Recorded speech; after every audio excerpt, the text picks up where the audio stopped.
Bienvenue dans Pêche Passion, en route pour le lac de la Forêt d'Orient en Champagne, où nous allons suivre M. Dancoine, président de l'AAPPMA des lacs, et ses amis à une séance de pêche au brochet.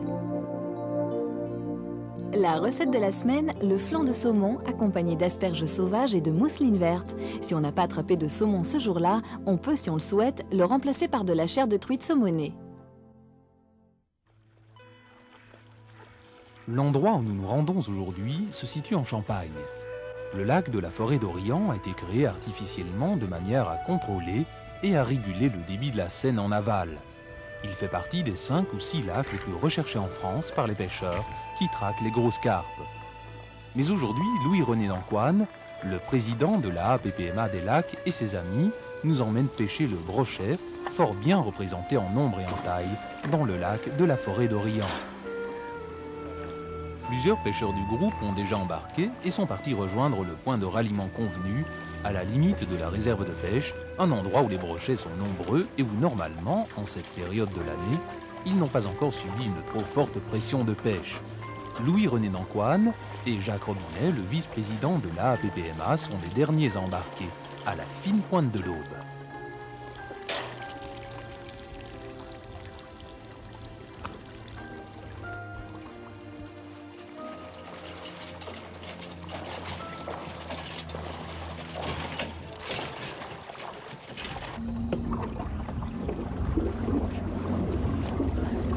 Bon, bah, petit Jacques, à tout à l'heure.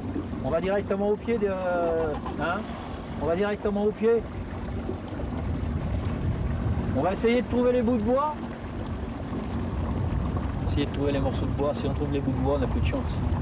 Il y a déjà 3 bateaux d'arrivée.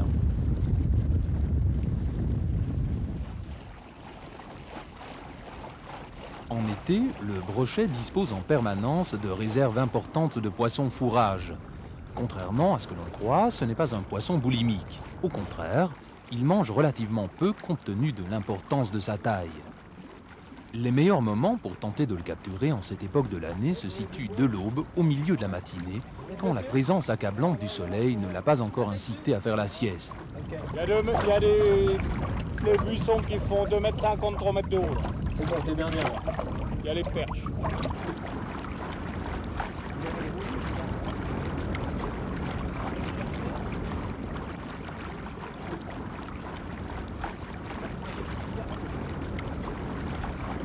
Les bons endroits à prospecter sont ceux où le brochet dispose d'obstacles naturels derrière lesquels il peut se dissimuler pour chasser à l'affût. Les forêts immergées en font partie et elles ont l'avantage d'abriter également des perches. Pour pêcher le brochet, les vifs les plus recherchés sont les gardons, sans doute à cause de l'éclat brillant de leur robe. Les carpeaux, quant à eux, sont moins étincelants, mais plus robustes et plus résistants.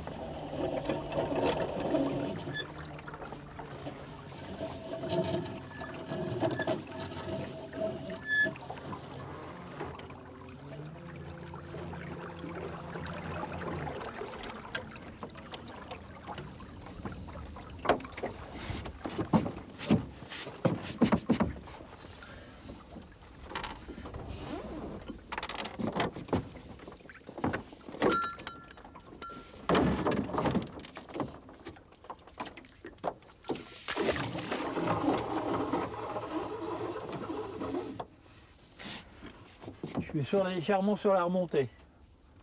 Ça va là, Jacques, je te gêne pas? Non, mais je te gêne pas là. Non. Nous prenons un plomb. C'est pour sonder le fond, pour avoir la profondeur. Vous allez voir, ça va coulisser. On va descendre l'eau comme ça, toujours. Comme ça, jusqu'à la distance. Bon, là, ça fait à peu près 9 mètres, qui vous a dit mon collègue. Voilà, on va redescendre ça jusqu'en bas, comme ça. Alors, suivant les fonds, nous sommes au-dessus de ce qui s'appelle une petite forêt de bois. C'est-à-dire ici, dans le temps, c'était une forêt. Et les arbres ont été coupés au moment qu'ils ont décidé de faire ce barrage qui s'appelle le barrage de la Forêt d'Orient, pour la réserve de la Seine, pour éviter les inondations sur la Seine. Je touche le fond. Alors on prend à ce moment-là un petit bout de fil qu'on attache en haut à une certaine distance. Et on se met à 50 cm au-dessus du fond.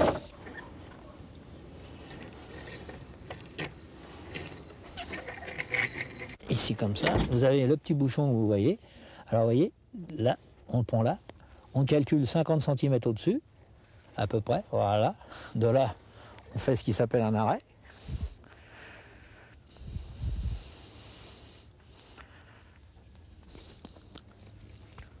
Alors je mouille le fil. Il y en a qui ne le mouillent pas, ça dépend des gens. On fait une rosette dessus, 2-3 fois de suite, de manière que... Voilà. Ah, c'est assez long, hein, la préparation. C'est bon. On renforce les nœuds, vous voyez. Et on les coupe à peu près à une certaine distance pour que ça coulisse bien au moment qu'on lance. Vous voyez, je vais relever le bouchon, vous voyez, je vais vous faire voir. Voilà. Vous voyez mon fil. Là, vous voyez. Voilà, comme ça vous donne un ordre d'idée, vous voyez. Et après ça, donc, je relève ça comme ça, là. Vous allez voir le fil qui va coulisser dans les anneaux. Vous voyez. Voilà, alors on s'arrange si c'est possible. Non, c'est pas possible. Voilà, et vous allez voir le plomb qui va apparaître, voilà. De là, nous allons donc retirer cette sonde, c'est une sonde, pour nous donner la distance de profondeur. Bon, nous sommes à peu près dans 9 mètres d'eau. De là, nous prenons donc ce qui s'appelle une monture en acier, avec en bas un 3 branches. Vous voyez, nous l'enfilons simplement comme cela, et de là, nous remontons un peu le bouchon, parce que malheureusement, voilà. Et là, nous allons prendre ce qui s'appelle un vif. Alors, le vif, c'est ça. Moi, je pêche cette année parce que à cette période-là, nous mettons des vifs, des carpeaux. Parce que les gardons, dans la période de août, sont assez fragiles et ils meurent facilement. Tandis que la carpe résiste très bien. Alors, malheureusement, on la prend sur le dos, vous voyez, comme cela. Voilà. Et maintenant, c'est le bon Dieu qui va faire le reste. Alors nous lançons tout doucement. Alors l'autre fil automatiquement va remonter par là puisque le vent va de là-bas. Voilà, pas plus loin, hein, n'importe comment, il n'y a pas besoin de jeter à des cinquantaines de mètres. Voilà, vous allez voir le bouchon va se redresser, ça veut dire qu'on est arrivé à la bonne distance. Alors vous voyez le fil coulisse toujours, jusqu'à temps qu'on arrive au nœud. Le nœud est là-bas, voilà, on va arriver au nœud. Voilà, ça y est, elle est passée. Le nœud est passé par l'anneau, voilà. Là, alors là, à ce moment-là, vous allez voir le bouchon qui va se redresser, voilà. Alors maintenant, bon, il faut espérer qu'il y en a un qui se suicide. Tu viens pas chercher des vifs? Si, je viens. Voilà, alors maintenant, on met ça au camp d'arrêt, vous voyez, comme ça, et on attend. Bon, alors maintenant, ce qu'il faut attendre, c'est qu'on voit le vent dans quel sens il va nous placer nos bouchons. Et on va mettre 3 cannes comme ceci. Tu pourrais me remercier de t'avoir appelé alors, si je comprends bien. Oui, mais c'est lui qui l'a pris, c'est ça qui est bête. Comme toujours, quand il est pas sur un bateau qu'à lui, il fait du poisson. C'est toujours qu'il est avec un professionnel.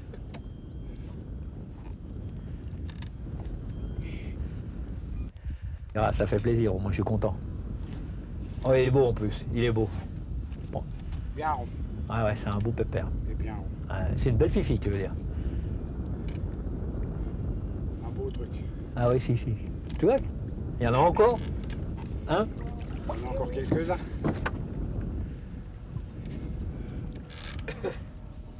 Vous dites la gueule?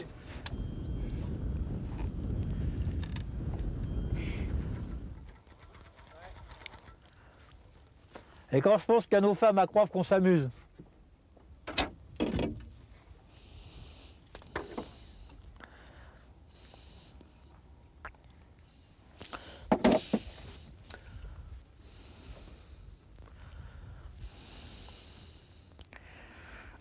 Et alors c'est ce qui est bien, c'est quand d'un seul coup vous avez des départs, vous avez la folie gagne tout le monde.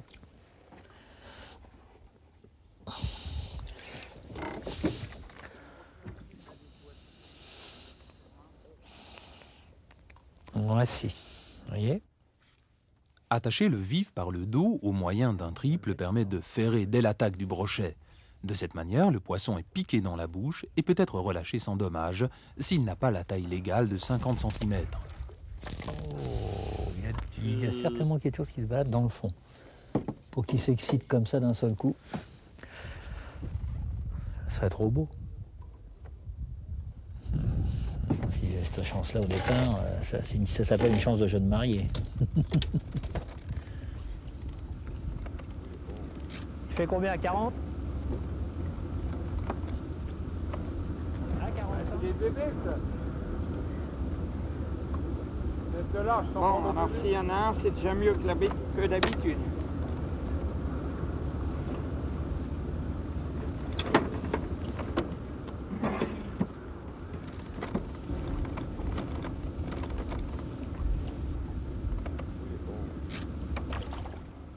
Il est parti, hein. Parce que je ne sais plus quel côté il va le vent.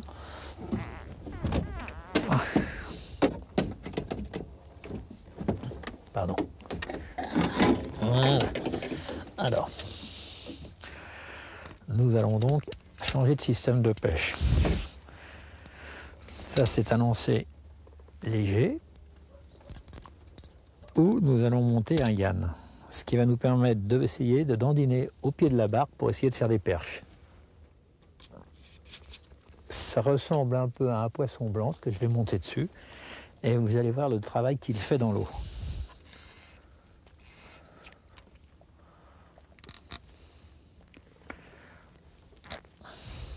Voilà. Alors, il faut bien régler son frein qui soit dur. Voilà. De ça, nous allons supprimer ceci. Nous allons enlever la cuillère qui est montée toujours. Moi, je travaille tous en émerillon. Voilà. Donc, ceci s'appelle un yann. Il est plombé 30 grammes. Nous le montons donc le même système sur. Vous voyez. Nous n'oublions surtout pas de fermer l'émerillon. Et nous allons le descendre jusqu'au fond de l'eau. C'est-à-dire, on ouvre le pick-up et le travail va se faire tout seul. Quand on va arriver au fond de l'eau, je vais bien régler tout. Voilà, vous voyez, le fil se défile. Voilà, nous touchons le fond. Alors nous refermons, nous mettons à ras et nous mettons à peu près à 50 cm au-dessus. Et voilà ce qu'on fait sans arrêt. Et s'il passe une perche, si ces belles jeunes filles veulent se décider, on pourra peut-être en prendre une. Alors maintenant, il faut attendre que nous ayons la chance que quelque chose se passe. La pêche au brochet au vif n'est pas une pêche particulièrement active. Une fois les cannes installées, on n'a rien d'autre à faire que d'attendre la touche. Pour tromper cette attente, de nombreux pêcheurs pratiquent la dandinette sous la barque afin d'essayer de capturer des perches. Il y a quand même certainement quelque chose en bas parce qu'ils sont assez agités. Mais cette technique a parfois l'avantage d'attirer l'attention d'un brochet assoupi à proximité et de le faire s'intéresser aux vifs qui sont à sa portée.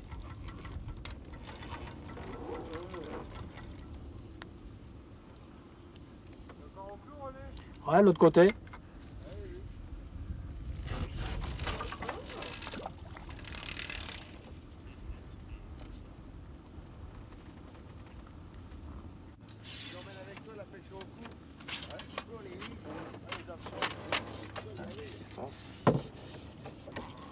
La pêche au vif ne donnant manifestement pas de résultats probants, René d'Ancoine sort ses lignes à vif de l'eau. Avec l'aide de ses amis, il va tenter de réveiller les brochets au lancer en testant divers types de leurres destinés à susciter l'agressivité des brochets, puisqu'aujourd'hui leur appétit n'a pas l'air bien grand.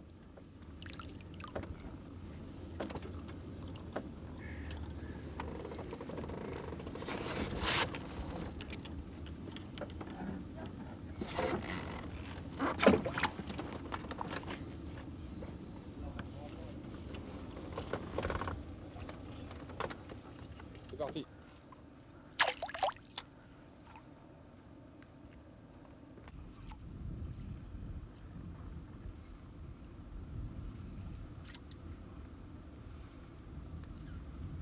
La pêche au rapala.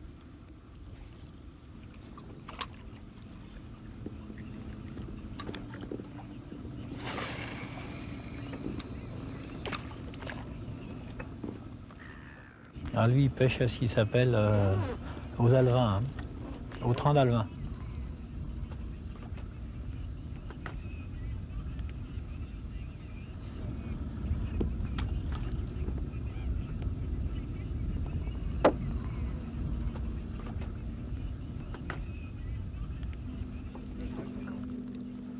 Vas-y, Damien, dans ton film.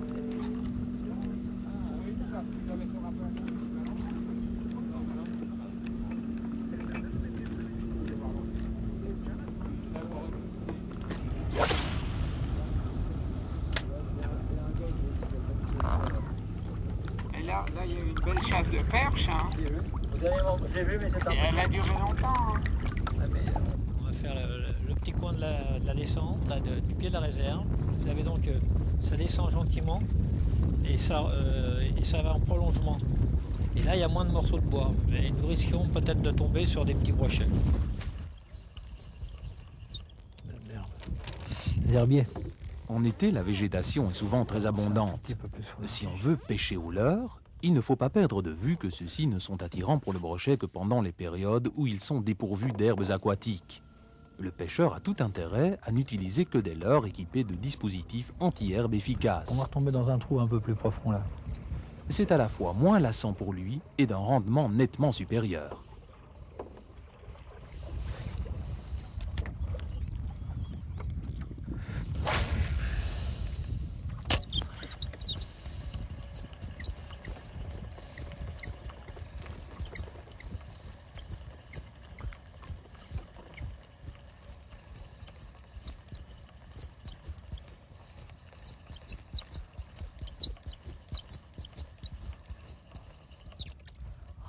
Des herbes. On mange des herbes.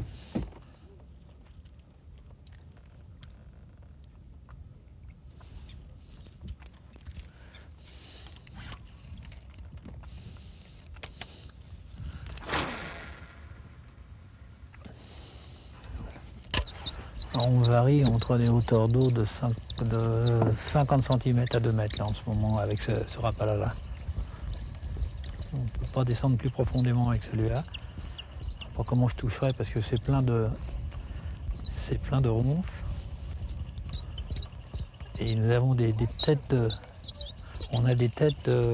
d'arbres coupées. Donc ça fait qu'on touche ça.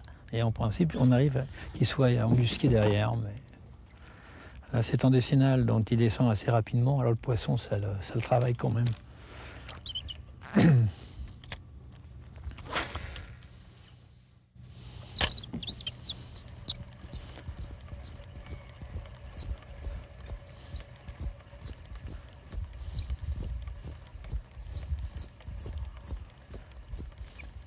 J'en ai un.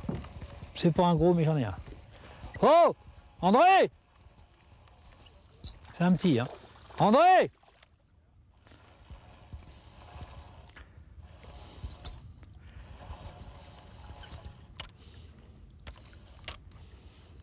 Ah, vous voyez, ça, ce sont des petits brochets qui ont un an à peu près. Ils font une quarantaine de centimètres. Hein. Alors, on les secoue pour qu'ils se décrochent, pour pas qu'ils s'abîment. Voilà. Eh ben, je suis content. On en avait vu un quand même. Oh, il y en a d'autres. Hein. Ça, j'étais sûr qu'en pêchant comme ça, on en trouverait. Et on peut tomber sur des gros qui mangent ces petits-là. Hein. Moi, j'ai vu ici faire des brochets d'1 mètre, hein, dans pas plus d'eau que ça.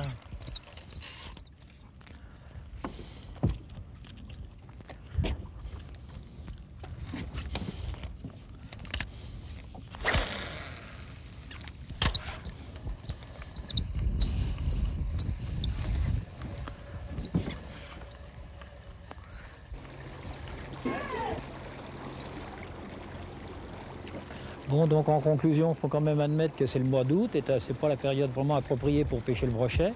Le brochet se pêche surtout à partir du mois de septembre, aux poissons morts, aux vifs, comme nous avons essayé. Bon, sur ce lac, n'importe comment, la fermeture se fait le 11 novembre. Si vous aviez la chance d'être là au mois d'octobre, vous verriez ce qui s'appelle des pêches de poissons. On arrive à faire Chacun arrive à faire quand même 2 brochets par jour. Bon, il y a un facteur chance qui joue pour tout le monde. On peut être 5 barques côte à côte. Il y en a une qui va faire du poisson, les autres n'en feront pas, mais ça, c'est les aléas de la pêche. Et on n'a jamais su pourquoi. Monter pareil, pêcher de la même manière. Et bon, il y a des coins appropriés, ça, entièrement d'accord pour pêcher sur ce lac. On pêche les fonds, les morceaux de bois, puisqu'il y a eu des anciennes forêts qui sont inondées et coupées maintenant, mais il reste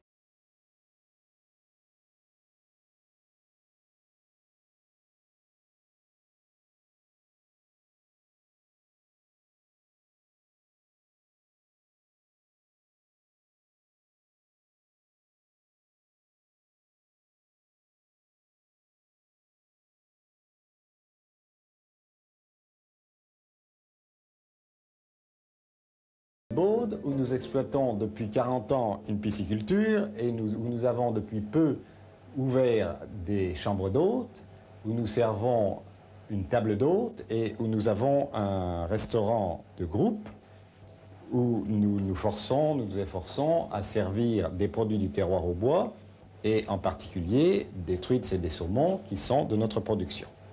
Nous allons vous présenter aujourd'hui un flan de saumon aux asperges sauvages en mousseline verte.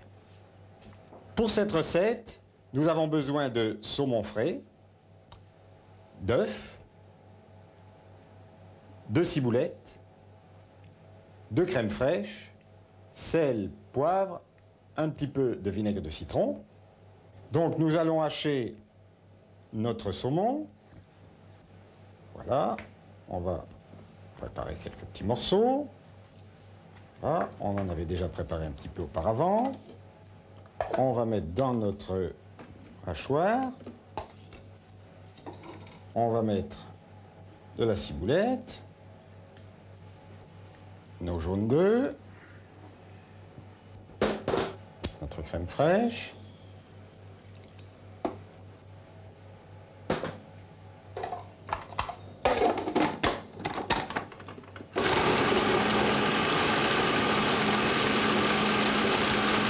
nous allons mettre notre appareil dans les petits plats de cuisson. Alors, les professionnels ont des petits ronds comme ça. Vous n'en avez peut-être pas. Vous pouvez prendre un petit ramequin. Ça ira tout aussi bien.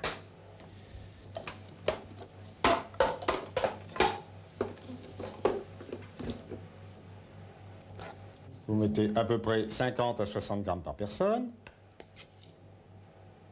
Et donc, nous allons mettre au four pendant environ 30 à 35 minutes.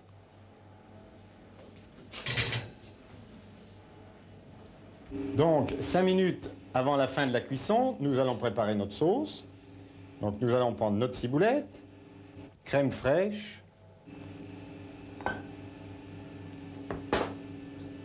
notre jaune d'œuf, qui va descendre.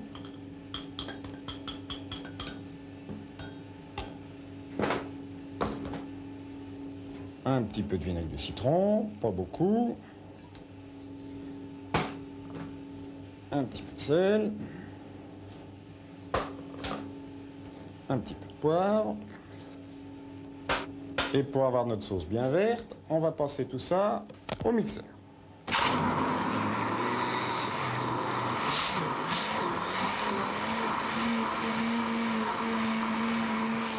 Voilà. Donc on va passer ça sur le feu. Il va nous falloir à peine une minute et demie, juste le temps qu'on arrive à l'ébullition. Il est très important de se retirer exactement au moment de l'ébullition.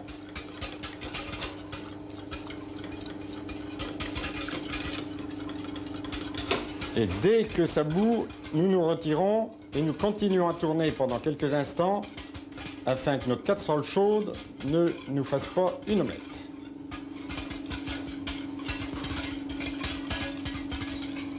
Nos têtes d'asperges sauvages ont été pochées pendant 3 minutes à l'eau salée. Nos 35 minutes ont passé. Nous allons donc sortir nos flans du four. Et voilà, ils sont jolis comme tout.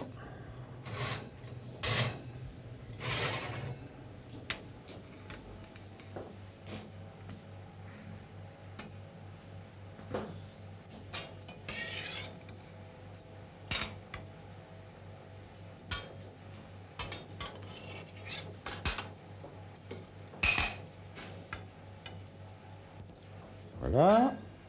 Nous allons parer nos flancs. Il y en a un. Et nous allons décorer avec 4 petites têtes d'asperges sauvages. Et voilà, c'est joli comme tout et c'est délicieux. Et voilà du flan de saumon aux asperges sauvages en mousseline verte.